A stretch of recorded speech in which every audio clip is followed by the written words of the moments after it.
কিভাবে ইরানের এক ছোট্ট মিসাইল আমেরিকার F-35 যুদ্ধবিমানকে প্রভাবিত করে।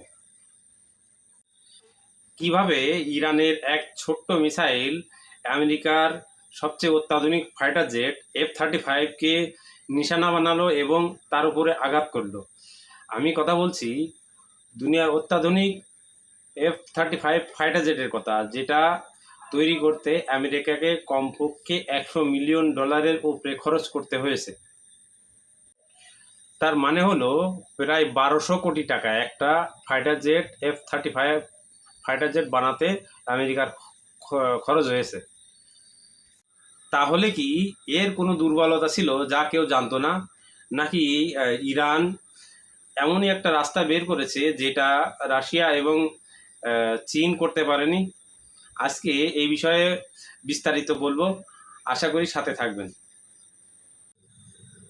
F-35 শুধু একটা যুদ্ধ বিমান নয়, এর সবচেয়ে গুরুত্বপূর্ণ বিষয় হচ্ছে এটা স্টিল টেকনোলজি সিস্টেম দিয়ে বানানো এবং এর বডিতে এমনভাবে তৈরি করা যেখানে শত্রুপক্ষের রাডার সিগন্যাল দিয়ে ওই সিগন্যাল রিটার্ন যাবে না, এই জন্যে এর বডিটাকে সেই অনুযায়ী বানানো হয়েছে।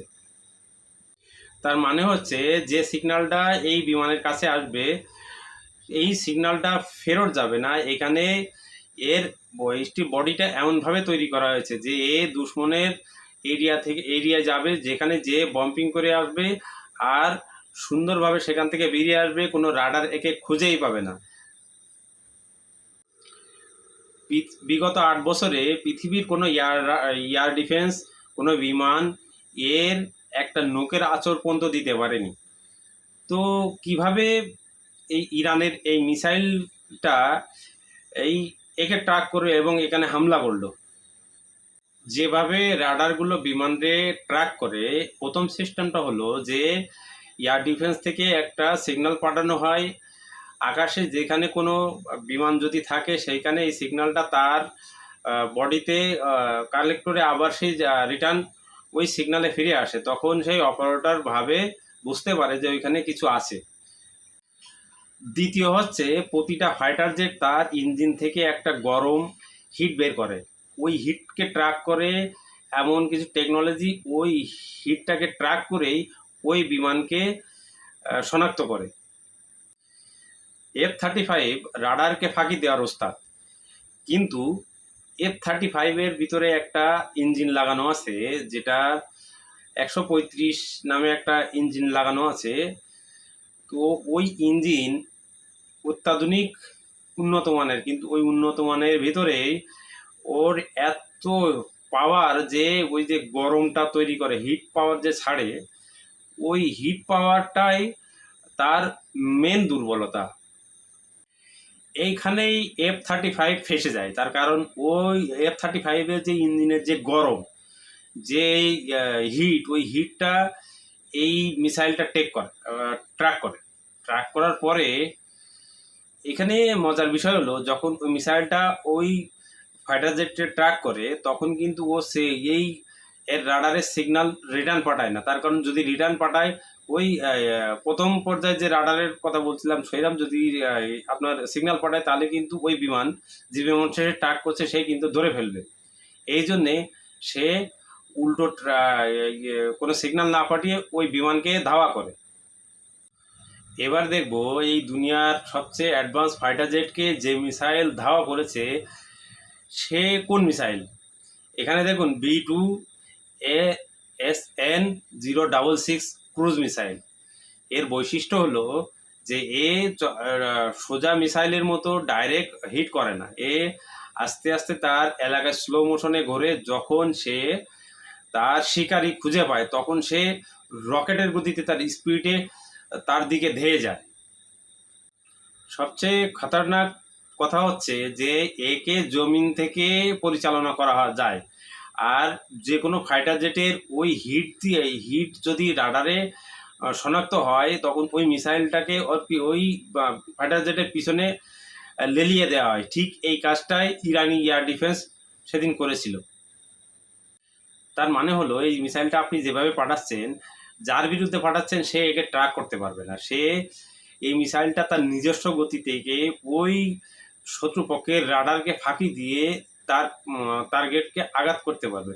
এর মানে এই নয় যে F-35 হার মেনে নিয়েছে, তা কিন্তু না। সে কিন্তু তার কাছে গেলে ঠিকই সে টের পেয়েছে, কিন্তু সে পরবর্তীতে কি করেছে জানেন? তার মানে হচ্ছে যখনই ওই মিসাইলের স্পিড বেড়ে যায়, তখনই ওই যে F-35-এর ওই সিস্টেমটা কিন্তু ওতেও আছে, F-35-এও, যে গরম গরম হিটকে ট্র্যাক করবে। সেই ওই F-35 থেকে ওই ট্র্যাক সিস্টেমটাই করে ফেলে। করে ফেলার পরে তখন F-35 করে কি, যখনই মিসাইলটা এয়ারক্রাফটের কাছে চলে আসে তখন সেখানে রেড অ্যালার্ট বেজে ওঠে। তখনই পাইলট সতর্ক হয়ে যায় এবং সে রাউন্ড রাউন্ড ঘুরতে থাকে যাতে মিসাইলের লক ভাঙা যায়। তারপরে সে বড় বড় আগুনের গোলা ছড়ে, যে ওই বিমানে যে আগুনের তাপ, তার চেয়ে বেশি আগুনের গোলা ছড়ে, যাতে ওই মিসাইলের টার্গেট বিমান না হয়ে ওই আগুনের গোলাগুলোই হয়।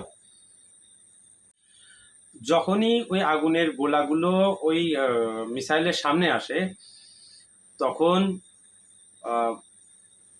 ফেটে যায়, এমন ফেটে যায় যে একদম যে এয়ারক্রাফটের কাছে যে ফেটে যায়। ফাটার কারণে এয়ারক্রাফটের পিছন সাইড লেগে পুরো টুকরো হয়ে যায়। টুকরো হওয়ার পরে তারপরেও সেটা ভূপাতিত না হয়ে সেটা আহত অবস্থায় ল্যান্ডিং করতে সক্ষম হয়।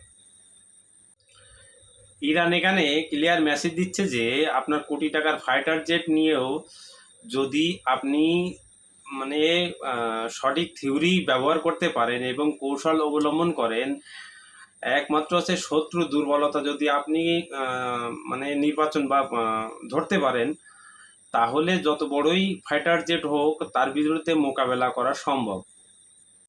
তো এখন কথা হচ্ছে যে এই F-35 ফাইটার জেট এত যে একটা বাড়ি খেলো, একটা মার খেলো, এখন এই আমেরিকাকে নতুন করে কি এর বিষয়ে ভাবতে হবে? আপনার মতামত অবশ্যই কমেন্ট বক্সে জানাবেন এবং ভিডিওটা কেমন লাগছে আপনার ভালো লাগলে লাইক, কমেন্ট এবং শেয়ার করে জানাবেন। এত সময় সাথে থাকার জন্য ধন্যবাদ সবাইকে।